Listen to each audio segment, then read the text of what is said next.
Bon, aujourd'hui, on se retrouve pour une petite vidéo, tu l'auras compris, Halloween.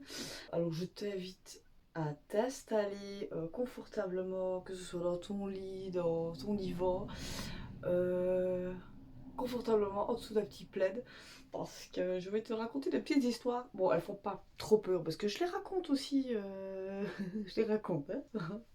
Faut pas trop que ça fasse peur. En tout cas, j'espère que la vidéo vous plaira. N'hésitez pas à mettre un petit j'aime, à commenter et je t'invite aussi à t'abonner. Vas-y, abonne-toi. Tu as toute la vidéo pour le faire et encore après. N'hésite pas non plus à aller voir mes autres vidéos. Et voilà, écoutez, on ne va pas parler plus. On va commencer la vidéo tout de suite. Pas trop de blabla. Petite intro.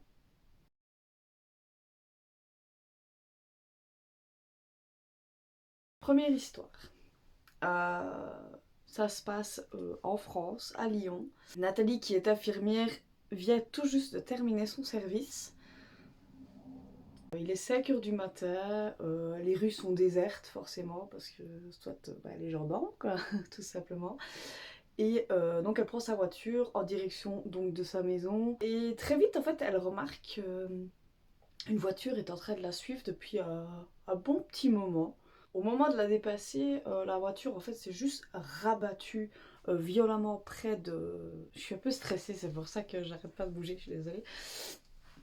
Au moment de la dépasser, la voiture se rabat violemment derrière Nathalie et commence à lui faire des appels de phare. Donc forcément, Nathalie, elle est stressée, forcément. À 5 h du matin, tu as terminé, t'as pas forcément... T'étais pas trop en confiance, hein, on est bien d'accord. Donc elle a peur, mais elle essaye quand même, tant bien que mal, d'essayer de voir qui est dans la voiture, qui est le conducteur. La voiture juste derrière elle continue à lui faire des appels de phare, encore et encore. Elle commence à prendre d'autres chemins, à tourner à droite, à gauche, à droite, à gauche. Mais la voiture continue à la suivre. Forcément, Nathalie, c'est pas qu'elle commence, elle panique, clairement. Elle se demande clairement ce que lui veut la personne, en fait. Clairement, je pense qu'elle a peur pour sa vie, hein, tout simplement. À un moment donné, elle arrive dans l'allée de sa maison et elle tente le tout pour le tout et de courir le plus vite possible, de genre faire le sprint de sa vie pour arriver chez elle, d'ouvrir la porte et puis d'appeler la police, forcément. Et au moment où elle veut descendre de la voiture, elle entend crier derrière elle: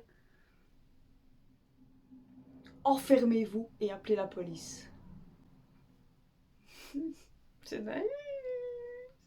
Donc elle n'ose pas se retourner, elle se renferme chez elle, elle appelle les gendarmes, elle jette un œil par la fenêtre et là en fait ce qu'elle voit, elle aperçoit un homme en fait avec un couteau de boucher attaquant l'homme qui la poursuivait en voiture. Nathalie, ce qu'elle fait, elle se réfugie le plus vite possible dans sa salle de bain en priant pour que les gendarmes arrivent le plus vite possible. C'est que plus tard, vu qu'elle est enfermée dans la salle de bain, c'est que plus tard elle comprendra en fait ce qui s'est passé. En fait, l'homme qui était dans la voiture derrière celle de Nathalie, c'était pas du tout le méchant dans l'histoire. Il essayait tout juste, enfin, il essayait simplement de la sauver en fait. Il avait vu un homme se glisser dans la voiture de Nathalie, il essayait juste de la prévenir, et au final, il l'a payé au prix de sa vie, quoi. Il en est mort. Donc, qu'est-ce qu'il faut retenir de cette histoire? Tu restes dans ta voiture, quoi. T'appelles les gendarmes. En fait, moi, à la place du gars, j'aurais peut-être juste simplement appelé les gendarmes et dire: hey, il y a eu quelque chose un peu bizarre. Non, je sais pas ce que j'aurais fait. Je pense que je me serais chié dessus, quoi. Bon, histoire numéro 2. La voisine. Donc en région parisienne, en 2015, après de longs mois à chercher un appartement, Lucia vient d'emménager dans son immeuble. Fraîchement installée, Lucia prend ses aises dans son nouveau chez lui. Une nuit, quelqu'un frappe à sa porte. Il se lève et va ouvrir, forcément. Enfin, ça toque, tu vois. Moi, je sais pas. En fait, j'essaie de faire un peu d'humour parce que je me chie un peu dessus. C'est logique. Voilà. Jusque-là, tout va bien. Une femme se tient là et lui demande si elle peut passer la nuit chez lui, parce que son conjoint la frappe. Lucien est quelque peu surpris et dubitatif. La femme le rassure en lui disant qu'elle a appelé sa famille et qu'ils viendront la chercher le lendemain matin, à la première heure. Le jeune homme lui donne une couverture et lui propose de passer la nuit sur le sofa, sur le divan, quoi. À son réveil, la couverture est pliée sur le divan et la jeune femme est partie. Il se prépare et part travailler. Ce que moi, évidemment, je ne ferai pas vu que je suis trop flippée. Pas pour aller travailler, c'est pour ça que je dis, mais voilà, vous avez compris. Le soir suivant, on toque de nouveau à sa porte. Lucien va ouvrir. De nouveau, la même femme à la porte. Cette fois-ci, la femme en fait est remplie de coups sur son visage, enfin, sur le visage. Elle lui demande une seconde fois l'hospitalité. Lucien, ne pouvant pas refuser, accepte et lui propose de dormir une nouvelle fois sur le divan. Le matin, rebelote, elle n'est plus là. La couverture est de nouveau pliée sur le divan. Et le même manège se reproduit tout au long de la semaine. Elle toque, il va ouvrir. Il lui propose l'hospitalité. Et patati, et patata, et patati, et patata. Encore, et encore. Et à un moment donné, Lucien, il est un peu inquiet, quoi. Donc, il décide en fait d'aller au poste de police et d'aller un peu trouver,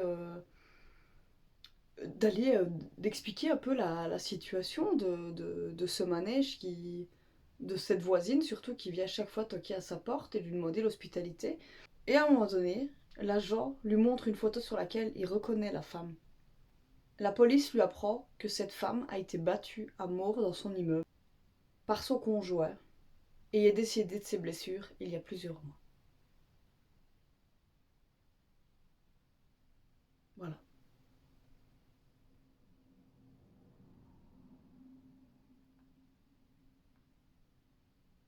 Tu l'auras compris, la dame est décédée. Donc en fait, oh, ça me met des frissons.